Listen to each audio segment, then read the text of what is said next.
Saudi আরবের মক্কায় অবস্থিত ইসলামের সবচেয়ে পবিত্র স্থান মসজিদুল হারাম। এই মসজিদের কেন্দ্রে রয়েছে পবিত্র কাবা শরীফ। মুসলিমরা কাবার উপাসনা করে না, তারা উপাসনা করে এক ঈশ্বর আল্লাহর, আর কাবা সেই বিশ্বাসেরই প্রতিনিধিত্ব করে। বিশ্বব্যাপী মুসলিমরা প্রতিদিন 5 বার এই ঘরের দিকে ফিরে প্রার্থনা করে। কি কেন কিভাবে এই পর্বে জানব পবিত্র কাবা ঘর সম্পর্কে।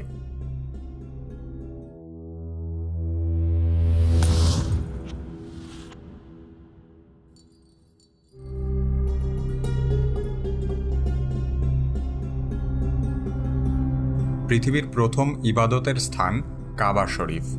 পবিত্র কুরআনের বর্ণনা অনুযায়ী মুসলিম জাতির পিতা ইব্রাহিম আলাইহিসসালাম ও তার পুত্র ইসমাইল আলাইহিসসালাম একত্রে কাবা নির্মাণ করেন।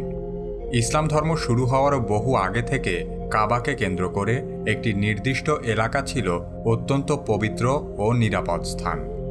এখানে শিকার করা, গাছ কাটা, মারামারি করা বা মানুষ হত্যার মতো কাজ ছিল সম্পূর্ণ নিষিদ্ধ। তাই এই মসজিদকে বলা হয় মসজিদ আল হারাম। আরবি ভাষায় হারাম শব্দটির একাধিক অর্থ রয়েছে। হারামের একটি অর্থ নিষিদ্ধ, আর একটি অর্থ পবিত্র। তবে মসজিদ আল হারাম শব্দের নিষিদ্ধ বা পবিত্র ছাড়াও আরও কোনো অন্তর্নিহিত অর্থ থাকতে পারে।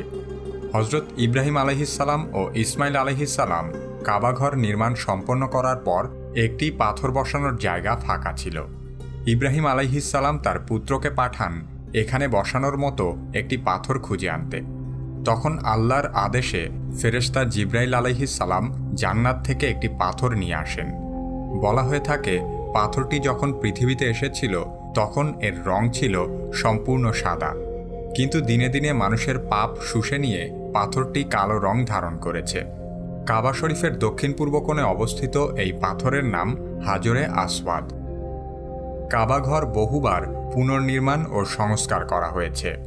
তবে হজরত মুহাম্মদ সাল্লাল্লাহু আলাইহি ওয়াসাল্লামের নবুয়ত প্রাপ্তির কয়েক বছর আগে কাবার সবচেয়ে বড় পরিবর্তন সাধিত হয়েছে। প্রায় 100 বছর পর পর কাবাঘরের বেশ কিছু সংস্কার কাজ করা হয়। সর্বশেষ 1996 সালে কাবাঘরের ভিত্তি আগের চেয়ে মজবুত করা হয়। সেই সাথে নতুন ছাদ স্থাপন করা হয় এবং বেশ কিছু পাথর পরিবর্তন করা হয়। ধারণা করা হচ্ছে আগামী কয়েকশো বছরে কাবাঘরে আর নতুন করে কোনো সংস্কারের দরকার হবে না। বর্তমানে কাবা শরীফের উচ্চতা প্রায় 50 ফুট এবং দৈর্ঘ্য প্রায় 40 ফুট ও প্রস্থ 35 ফুট। অতীতে কাবাঘরে 2টি দরজা ও একটি জানালা ছিল। একটি দরজা এর ভেতরে প্রবেশ করার জন্য, আরেকটি ভেতর থেকে বাইরে বের হওয়ার জন্য ব্যবহার করা হতো। কিন্তু বর্তমানে শুধু একটি দরজা রয়েছে এবং কোনো জানালা নেই। কাবাঘরের 4টি কোণ কম্পাসের 4টি কাঁটা বরাবর রয়েছে। কাবা শুধু মুসলিমদের আগ্রহের কেন্দ্রবিন্দুই নয়, ভৌগোলিকভাবেও কাবাঘর পৃথিবীর কেন্দ্রে অবস্থিত।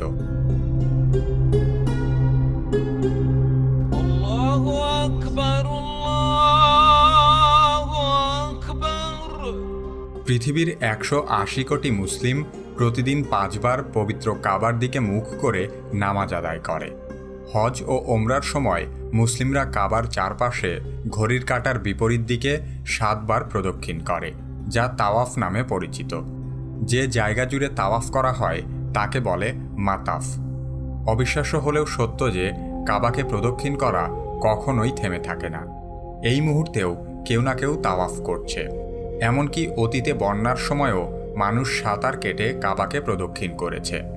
বিশ্বব্যাপী করোনা ভাইরাসের বিস্তারের কারণে সৌদি আরব 2020 সালের 27 ফেব্রুয়ারি বাইরের দেশ থেকে ওমরা পালন করতে আসার উপর নিষেধাজ্ঞা জারি করে। এরপর 5ই মার্চ পূর্ণাঙ্গ পরিষ্কার পরিচ্ছন্ন করার জন্য মক্কা ও মদিনার 2 পবিত্র মসজিদ মুসল্লিদের জন্য বন্ধ করা হয়। তার পরের দিন মসজিদ ও মাতাফ আবারও খুলে দেওয়া হলেও মার্চের মাঝামাঝি কাবা শরীফে 5 ওয়াক্ত নামাজ, জুম্মার নামাজ এবং তাওয়াফ করার ব্যাপারেও আসে নিষেধাজ্ঞা। বাইরে থেকে মুসল্লিদের অংশগ্রহণ না থাকলেও কাবাঘর এবং মসজিদুল হারামের কর্মকর্তা, কর্মচারী ও খাদেমরা মিলে নির্দিষ্ট দূরত্ব বজায় রেখে জামাতের সাথে নামাজ আদায় করতে থাকে। তবে করোনা ভাইরাসের কারণেও কাবাকে প্রদক্ষিণ করা একেবারে থেমে নেই। এ সময় সৌভাগ্যবান কিছু মুসলিম তাওয়াফ করার সুযোগ পায়। মসজিদুল হারামের ভেতর ও ছাদের উপর দিয়ে সীমিত সংখ্যক লোক কাবাকে প্রদক্ষিণ করতে থাকে। কাবা শরীফে মানুষের পদচারণা কমে যাওয়ার পর হঠাৎ করেই দেখা যায় আশ্চর্য এক ঘটনা। এক ঝাঁক পাখি কাবা ঘরের চারদিকে তাওয়াফ করতে থাকে। উপস্থিত কেউ একজন তার স্মার্টফোনে ভিডিও করে সামাজিক মাধ্যমে শেয়ার করলে ভিডিওটি ইন্টারনেটে ব্যাপক আলোড়ন সৃষ্টি করে।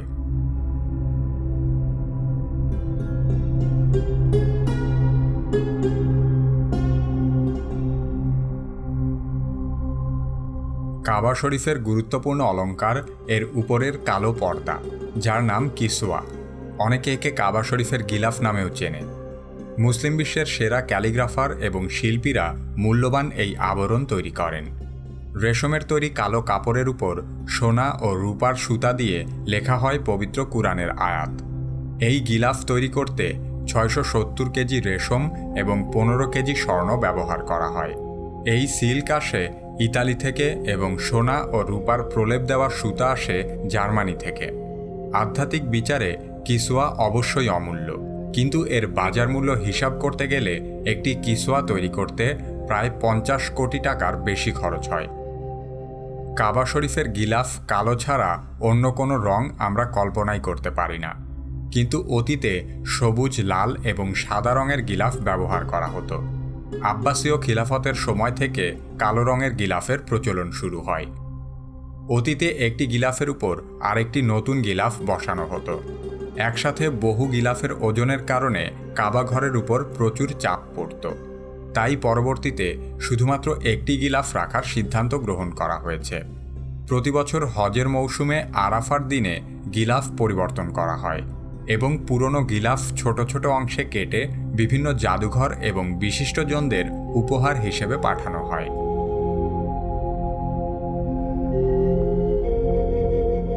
কাবা ঘরের ভেতরে কি আছে তা নিয়ে রয়েছে বহু জল্পনা কল্পনা।